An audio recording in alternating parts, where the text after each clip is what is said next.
சங்கீதம் 50 15ஆம் வசனம். ஆபத்து காலத்தில் என்னை நோக்கி கூப்பிடு, நான் உன்னை விடுவிப்பேன், நீ என்னை மகிமைப்படுத்துவாய். இந்த வசனம் நம்ம எல்லாருமே அடிக்கடி வாசிக்கிற ஒரு வசனம். ஆபத்து காலத்துல ஆண்டவர் நோக்கி கூப்பிட்டா அவர் நம்மை விடுவிப்பார். சரி, யார் வேணாலும் ஆண்டவரை நோக்கி கூப்பிட்டா அவர் விடுவிப்பாரா? ஒரு திருடன் ஒரு வீட்டில் திருடிட்டு ஓடுறான். போலீஸ் அவனை துரத்துறாங்க. அப்போ அவனுக்கு அது ஒரு ஆபத்து காலம். அப்போ கடவுளை நோக்கி அவன் கூப்பிட்டா கடவுள் அவனை விடுவிப்பாரா? நிச்சயமாக இல்லை. அவன் ஒரு பாவ செயலை செய்துட்டு ஓடுறான். அதனால அவனுக்கு கடவுள் இறங்க மாட்டார். அப்போ நம்ம எப்படிப்பட்டவர்களா இருந்துகிட்டு ஆபத்து காலத்தில் அவரை நோக்கி கூப்பிடணும் அப்படிங்கிறத அதுக்கு முந்தின வசனமே நமக்கு என்ன செய்து எடுத்துரைக்குது. ஆக்சுவலா இந்த 15வது வசனம் தனிப்பட்ட வசனமே கிடையாது, முந்தின வசனத்தோட தொடர்ச்சி தான்.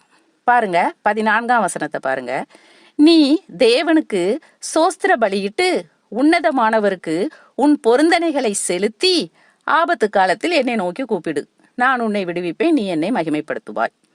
அப்போ நம்ம என்ன செய்யணும்? தேவனுக்கு சோஸ்திர பலியிடணும், அந்த உன்னதமானவருக்கு நம் பொருந்தனைகளை செலுத்த வேண்டும். இந்த சோஸ்திர பலியுடைய முக்கியத்துவத்தை இன்னொரு இடத்துலயும் நம்ம பார்க்கலாம். பாருங்க, எபிரேயர் 13ஆம் அதிகாரம் 15ஆம் வசனம் பாருங்க. ஆகையால் அவருடைய நாமத்தை துதிக்கும் உதடுகளின் கனியாகிய சோஸ்திர பலியை அவர் மூலமாய் எப்போதும் தேவனுக்கு செலுத்த கடவோம். அடுத்த வசனத்தை பாருங்க. அன்றியும் நன்மை செய்யவும் தான தர்மம் பண்ணவும் மறவாதிருங்கள், இப்படிப்பட்ட பலிகளின் மேல் தேவன் பிரியமாயிருக்கிறார். நன்மை செய்யணும், எப்பெல்லாம் டைம் கிடைக்கோ அப்போல்லாம் அவர் பெயரை சொல்லி சொல்லி சோஸ்திரம் சொல்லிக்கிட்டே நம்ம இருக்கணும். நன்மை செய்வதில் சோர்ந்து போகாமல் இருக்கணும். நம்ம தகுதிக்கு தக்கன தான தர்மம் பண்ணவும் நம்ம மறவாமல் இருக்க வேண்டும். இதெல்லாம் கடவுளுக்கு உகந்த பலிகளாகும். அதனால இவற்றையெல்லாம் நம்ம செலுத்தி ஆண்டவருடைய பிள்ளைகளாக வாழ்வோம். அப்பொழுது கண்டிப்பாக கடவுள் நமக்கு ஆபத்து காலத்தில் அனுகூலமான துணையாக இருப்பார்.